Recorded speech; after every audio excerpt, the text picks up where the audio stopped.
Sí. ¿Qué nos trajiste? Y hoy tenemos la maldición de Tutankamón.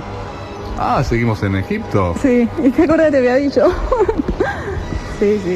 Sí, vamos a terminar con esto, está bueno. Mucho no me acuerdo, pero vivió muy poco, ¿no? De los 14 a los 18 años. Murió a los 18. Murió a los 18 años. Y reinó de los 14 hasta los 18. Y sí, sí, más o menos. Creo que fue el más polémico, ¿no? De todos. De todos los faraones. Fue el más mimado de todos los faraones. Por eso es que fue uno de los que más tesoros acogió en su muerte, ¿no? Muchas cosas le pusieron.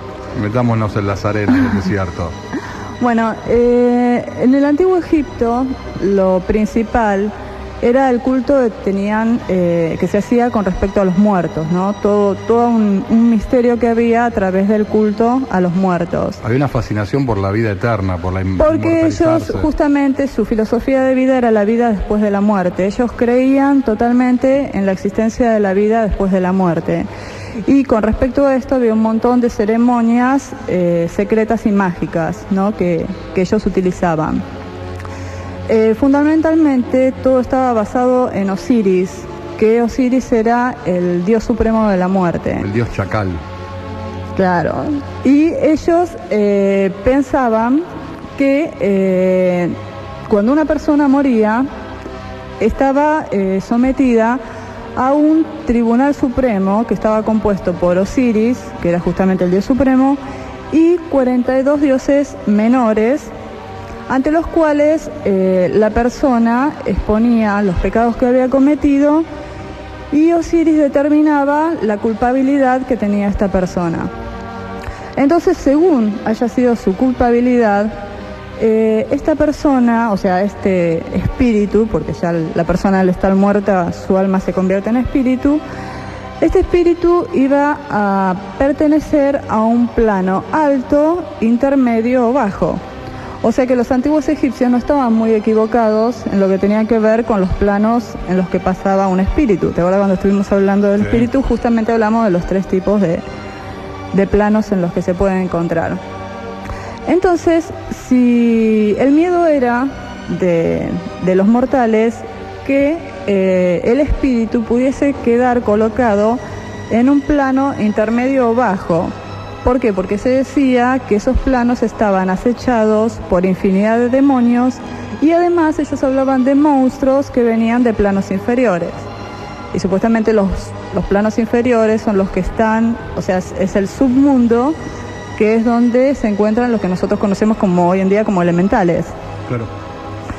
Entonces, para que el muerto tuviese un poder en el más allá, era que ellos lo acompañaban con un montón de ceremonias y de cosas que hacían, como por ejemplo la momificación del cuerpo, porque ellos supuestamente lo necesitaban en el más allá, acompañar al muerto de todos sus tesoros, sus joyas y demás tesoros que quisiera poner la dinastía en la cual estaba perteneciendo y sus familiares, y todo tipo de manjares que los tesoros y los manjares él los iba a utilizar como ofrenda a los dioses cuando el cuerpo se encontrase en algún peligro, ¿no? Porque ellos hablaban del cuerpo, o sea, ellos pensaban que el alma se introducía en el cuerpo y con ese cuerpo transitaban. Entonces, ¿qué pasa?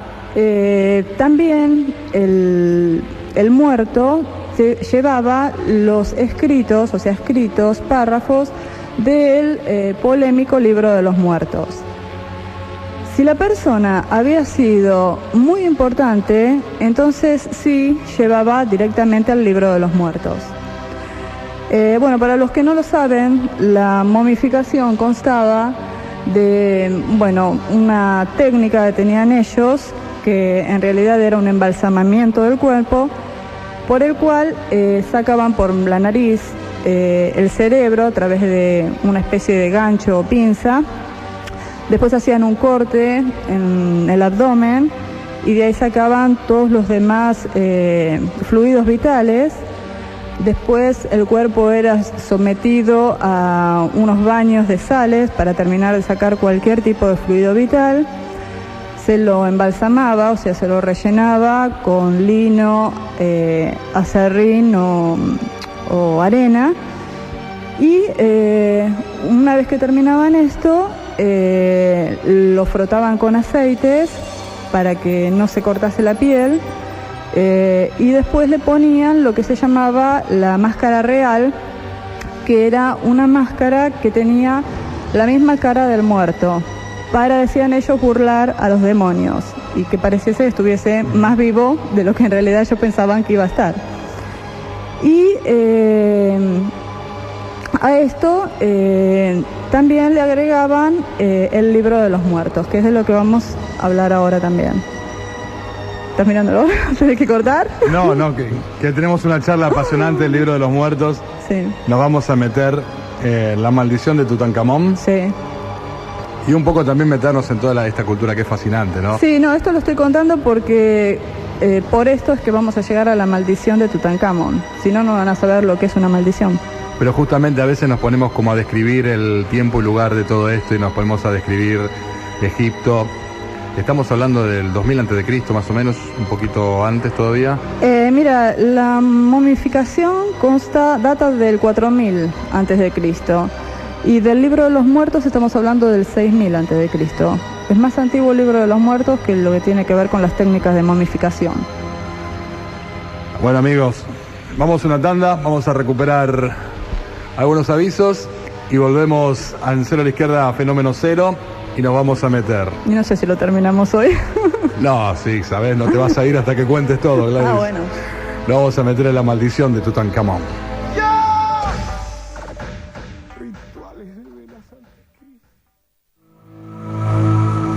Esta noche nos proponemos entrar en otros mundos, otras dimensiones, lo extraño, lo esotérico, lo enigmático y lo paranormal. Forman parte de un nuevo fenómeno, un territorio explorado por unos pocos, al que esta noche intentaremos develar. Aquellos que se atrevan, sean bienvenidos a Fenómeno CCC.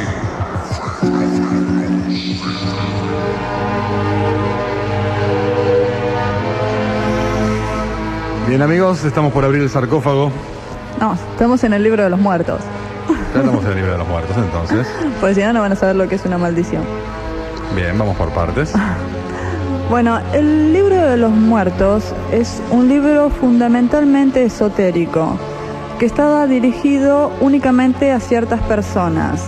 Y las personas que podían acceder a este libro eran los faraones, que vendrían a ser los sumos sacerdotes, los sacerdotes y las sacerdotisas, y algunos iniciados de las castas más altas, algunos elegidos, como quien diría.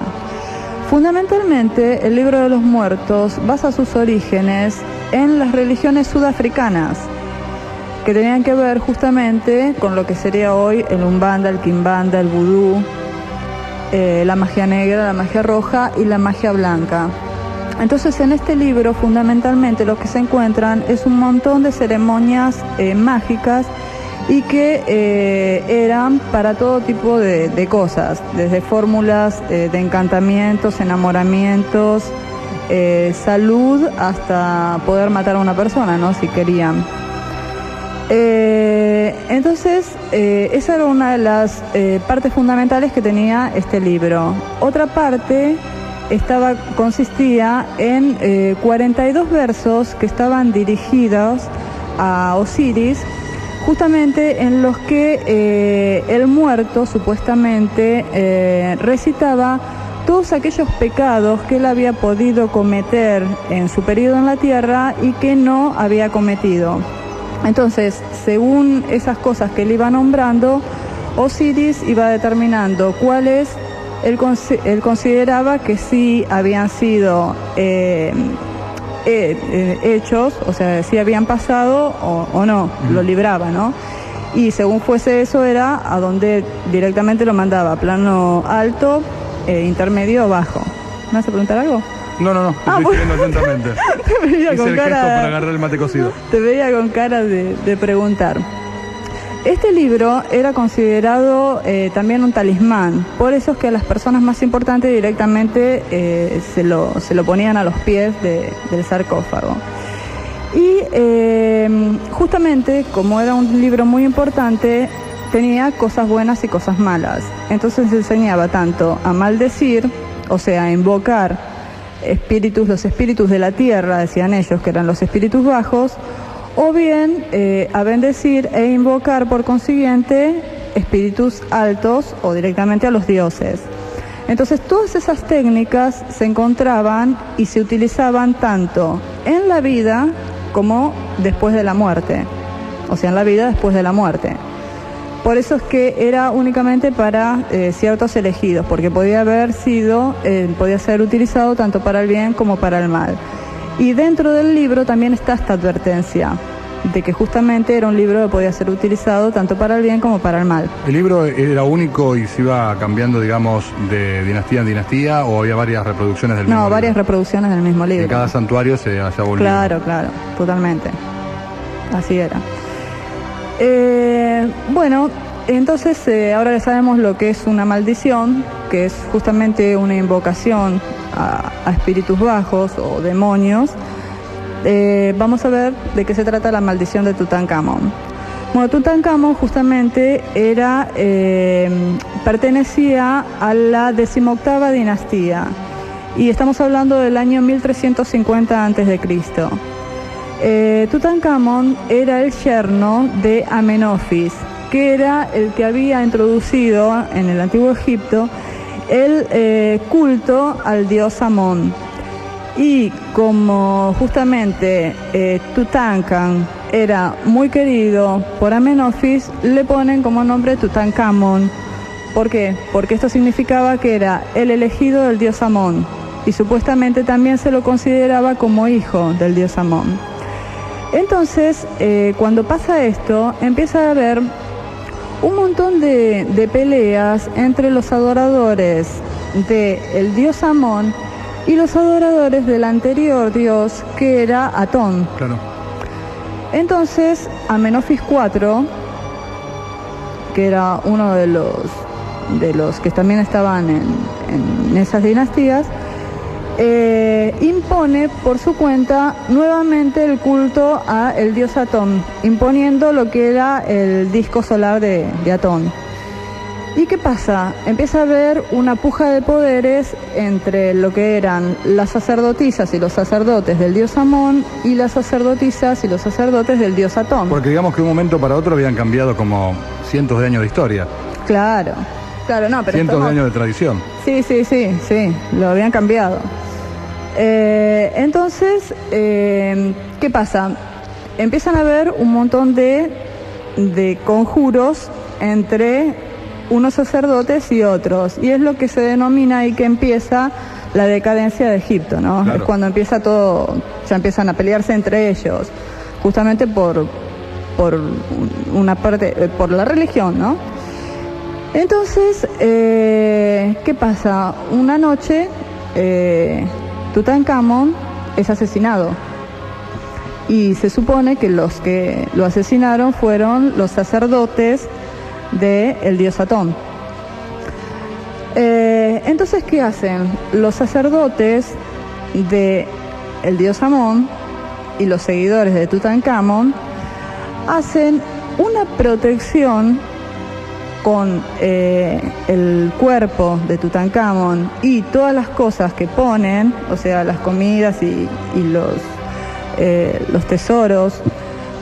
Y esa protección justamente se basa en una maldición, que en realidad ellos lo que hacen es una invocación para proteger algo que para ellos era sumamente sagrado, porque para ellos los tesoros, la comida y el cuerpo era algo fundamental para la otra vida.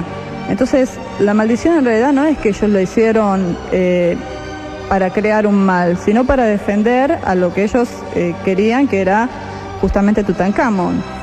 Entonces, en realidad, ahí la maldición está puesta como, a pesar de que no es buena, está puesta como una protección a Tutankamón. La tumba de Tutankamón no fue descubierta no hace mucho, me parece, ¿no? En 1922. Claro. Bueno, esto es lo que quería contar para que sepan de qué se trata la maldición de Tutankamón. En realidad es una protección que hicieron para que la tumba esta no fuese profanada. Y fue profanada. Totalmente. Y eso fue lo que le pasó también a los que la profanaron. Bueno, entonces, ¿qué pasa? En 1922, el 23 de noviembre de 1922, se descubre la tumba de Tutankamón. ¿Qué es la historia del escarabajo? No, la descubren por casualidad, porque en realidad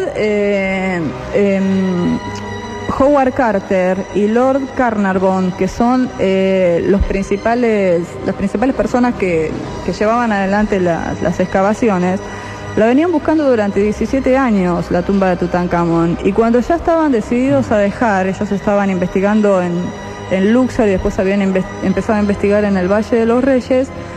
Por casualidad, uno de los empleados, o sea, de los obreros, va a armar una carpa en un lugar y lo encuentra duro. Entonces, ¿qué pasa? Dice Carnarvon, no, vamos a ver ahí qué es lo que hay. Y encuentran una escalera, o sea, escalones. Cuando bajan los escalones, que eran 12, se encuentran con una cámara real. Pasan la primera puerta de la cámara real, que tenía 2 sellos, ¿no? Uno de los sellos había sido profanado y el otro no. Y el sello decía Príncipe del Oeste. Cuando ve esto, el que estaba encabezando, o sea, el obrero estaba encabezando con pico la obra, que era el que iba a abrir, sale corriendo y dice, no, yo me voy porque es la tumba de Tutankamón, dice, está la maldición, me voy, sale corriendo y quedan solos Carter y Carnarvon. Siguen adelante ellos con el pico y llegan a una segunda puerta en la que ahí sí bajan todos porque estaban ante un descubrimiento asombroso. Eran 20 personas en total los que estaban ante esa maravilla y se encuentran con otra puerta, ¿no?, que decía la muerte rozará con sus alas aquel que intente profanar el sueño del faraón. Y bueno, eso fue lo que pasó. ¿Qué pasa? Ellos entran y se encuentran con que había, era una cámara que estaba totalmente cubierta de oro y encuentran el sarcófago con el sello de Tutankamón. El sarcófago, te cuento, que consta de 6, en realidad son 6 sarcófagos, uno dentro del otro. Son 3 de piedra, de granito rosa, y después otros 3 que son de madera y que son laminados en oro, y bueno, algunos tienen lapislázuli, otros tienen distintas piedras, ¿no? En realidad era un tesoro impresionante. Bueno, cuando empiezan a abrir los sarcófagos, abren el primero, que les costó un montón porque era de piedra, y salen de la excavación. Cuando están saliendo, Lord Carnarvon es picado en la mejilla izquierda por una mosca, dice él, era una especie de mosca, de mosquito. Y esa misma noche cae enfermo con mucha fiebre. Conclusión, a los 6 meses muere. La excavación la sigue Howard Carter. Te cuento que también la enfermera que lo cuidó y el hermano menor de Carnarvon murieron instantáneamente sin saber por qué. O sea, dijeron muerte natural, pero no se sabía en realidad por qué habían muerto. Cuando Carnarvon sigue abriendo, ¿no?, los sarcófagos, se encuentra, cuando quita la máscara real, o sea que llega al último, que en la cara justamente de Tutankamón, en la mejilla izquierda, estaba la misma marca que había tenido, que había sido hecha en la cara de Carnarvon. Fascinante, ¿eh? Claro, increíble. Bueno, todas las personas, o sea, las 20 personas que presenciaron el acto y los familiares o gente conocida, todos murieron por muertes trágicas. Había una chica entre los que habían hecho la expedición, que era Lady Evelyn, y ella se ahorcó. El padre de uno de los excavadores también se suicidó tirándose por un 7º piso. O sea, todas las muertes fueron trágicas. El único que se salvó fue Howard Carter. ¿Pero por qué se salvó? Porque supuestamente él fue a ver a magos en Egipto, que son los que le dijeron cómo se tenía que librar de la maldición. Esa es la historia que hay, que está bastante tapada, que es lo que realmente pasó, porque es el único que quedó libre de lo que tiene que ver con esta maldición.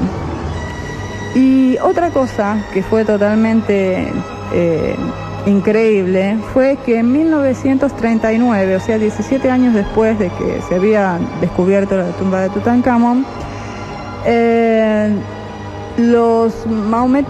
iba a festejar el Año Nuevo Maometano. Entonces la radio del Cairo dice que quiere empezar el año tocando las trompetas reales de Tutankamón, que eran las trompetas de guerra.